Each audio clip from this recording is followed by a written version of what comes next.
ऋषि, पांचाली को यहाँ से सुरक्षित ले जाइए। मैं भी युद्ध कर सकती हूँ। मुझे तुम्हारी क्षमता पर संदेह नहीं है पांचाली, परंतु तुम्हें भी अपने वर की योग्यता पर संदेह नहीं होना चाहिए। जब तक मेरी भुजाओं में बाण चलाने की शक्ति और छाती पर घाव सहने की क्षमता, तुम्हें अस्त्र उठाने की आवश्यकता नहीं पड़ेगी।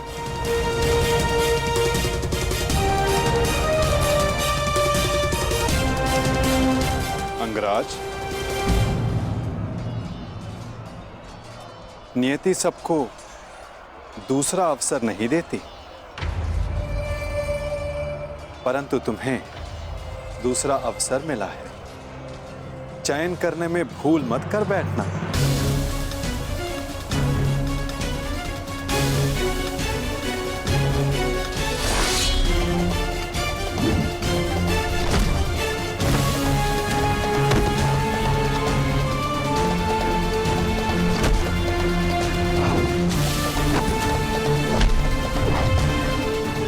कर्ण, योद्धा का मन सदा युद्ध करने को ललायित रहता है, परंतु जैसे मैंने जरासंध से कहा था कि योद्धा वही होता है जो जब तक हो सके युद्ध को टाले।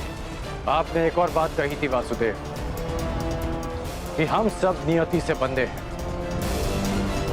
तो युद्ध होना है तो होगा। हाँ, कारण अवश्य भिन्न हो सकते हैं, कभी तारण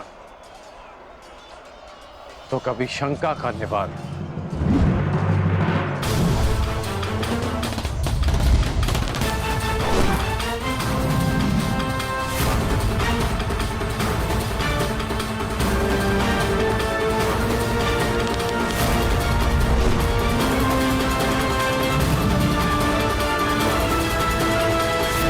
कैसी शंका अंगराज?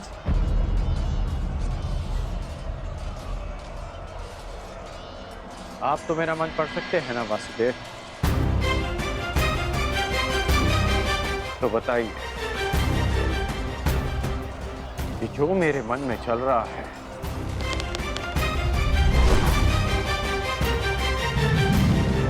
क्या वो सत्य है?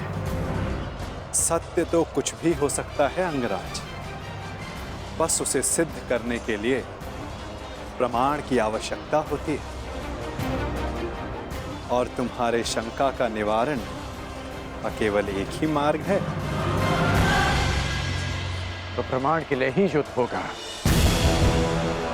जिस प्रकार हर मनुष्य एक दूसरे से भिन्न होता है, उसी प्रकार हर धनुर्धारी के बाणों की चाल भी एक दूसरे से भिन्न होती है। हम सब नियति से बंधे, युद्ध होना है तो होगा। हाँ, कारण अवश्य भिन्न हो सकता है, कभी तारण, कभी शंका का निवारण।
स्वागत है अंगराज कर्ण, स्वागत है।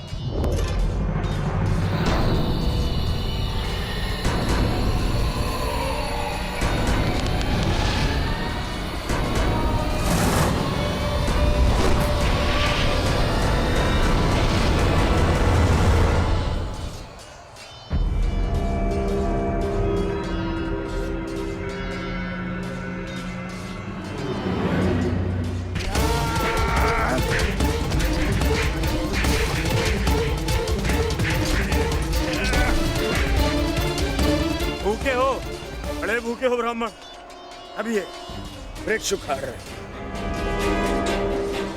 अरे हाँ, तुम्हें देखकर मुझे एक मूर्ख का स्मरण होता है, वो भी भोजन के लिए सदैव व्याकुल रहता था। अरे महाकाय ब्राह्मण, बालकों पर क्यों प्रहार कर रहे? आओ, मुझ पर प्रहार करो, आओ। इससे अवसर की मैं कब से प्रतीक्षा कर रहा था।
अद्भुत।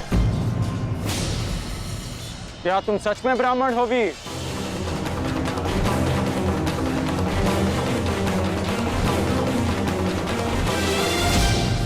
क्या तुम सच में ब्राह्मण हो वीर? सोच लो, कभी कभी असत्य वचन का बहुत भारी मूल्य चुकाना पड़ सकता है।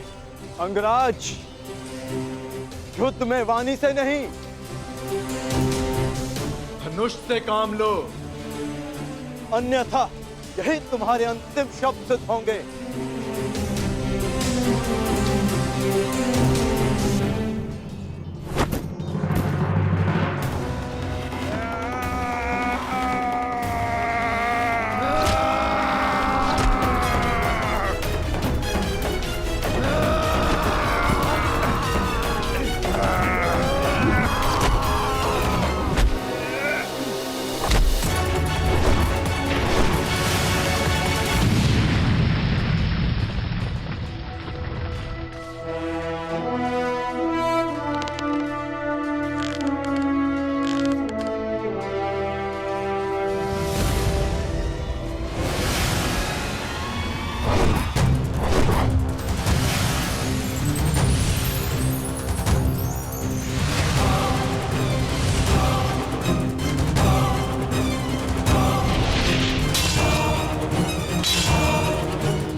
केवल एक ही योद्धा है जो इतना चपल है, अर्जुन।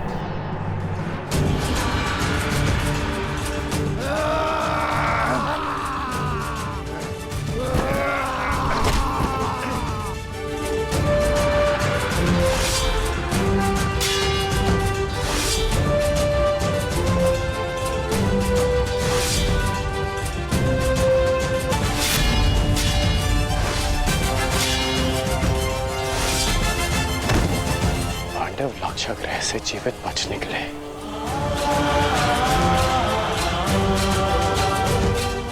अर्थात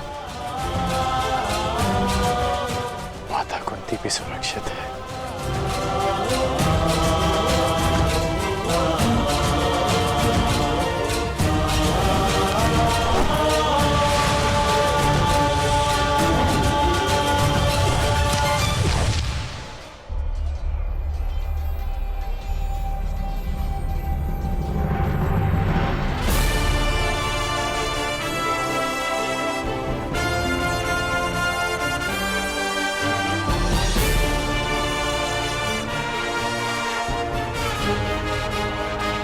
मैं समझ गया हूं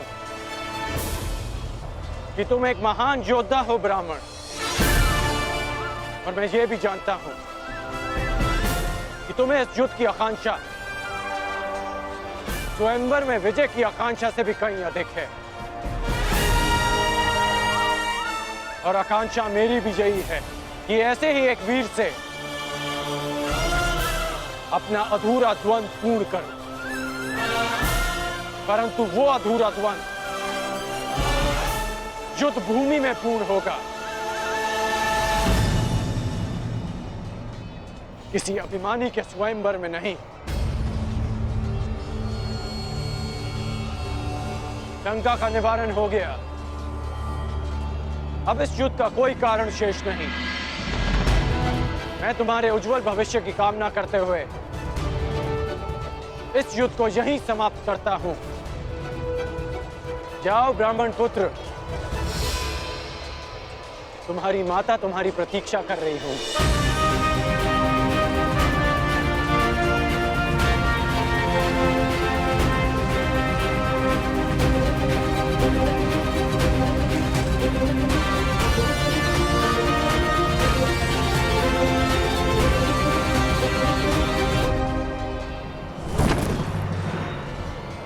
रुक जाओ मित्र, ये युद्ध यहीं समाप्त करो मित्र। विजेता को अपनी स्वयंवर आदर से ले जाने दो मित्र। नहीं मित्र, हम इन्हें मित्रों में वाद परिवाद नहीं होता। ये ब्राह्मण अपने उपहार का अधिकारी है।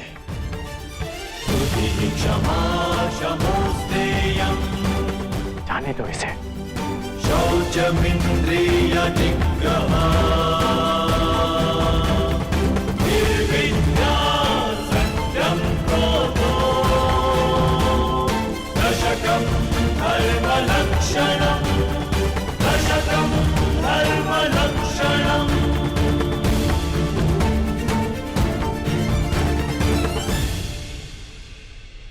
माता कुंती और पांडव जीवित हैं।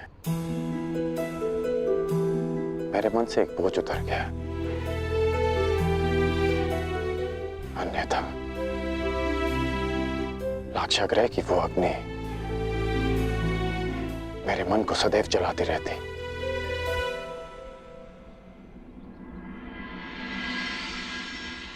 इसलिए आप पांडवों की मृत्यु की सूचना से व्यथित नहीं थे, क्योंकि आपको सब कुछ ज्ञात था। यदि ज्ञात ना भी होता तो भी व्यथित होने का कोई कारण नहीं था। कर्ण, अब तो सत्य स्वीकारिए केशव। अब समझ आया आपका वो कथन कि एक खेल प्रारंभ होने जा रहा है, वो खेल जिसका मैं भी एक पात्र हूं। अब समझ में आया कि आपने मुझे स्वयंवर में भाग ना लेने की मंत्रणा क्यों दी। अब समझ आया कि कर्म की हुंकार भरने वाले कृष्ण उस समय क्यों मौन रहे, जब जन्म के कारण भरी सभा में मेरा उपहास उड़ाया गया।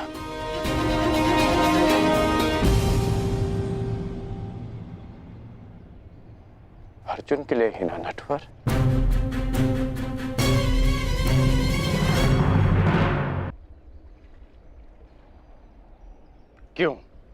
क्यों किया आपने ऐसा? केवल अर्जुन को स्वयंवर में जिताने के लिए? इसलिए आपने ऐसी परीक्षा रखी जो अर्जुन के पक्ष में हो, ताकि वो पांचाली का भंग कर सके। अर्जुन के लिए इतना झुकाव क्यों? उसके लिए मेरा अपमान क्यों? इतना बड़ा खेल क्यों? इतना पक्षपात क्यों? क्यों वासुदेव? क्या तुम ये कह रहे हो कि मैं पक्षपाती हूं मित्र?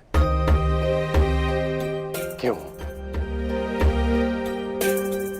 क्या आप नहीं हैं? नहीं कर, मैं अर्जुन के उतना ही पक्ष में हूं जितना तुम्हारे पक्ष में।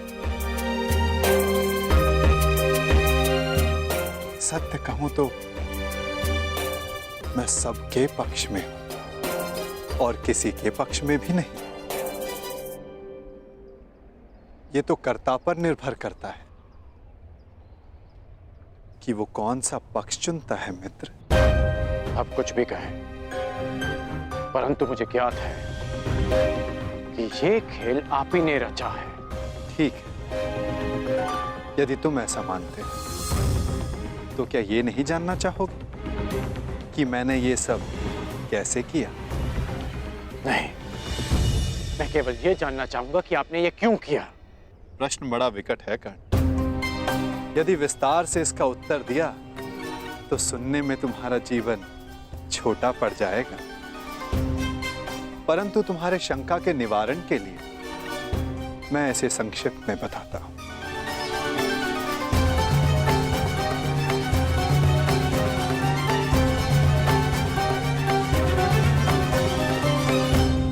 एक महाचक्रवात आने को है कर्ण,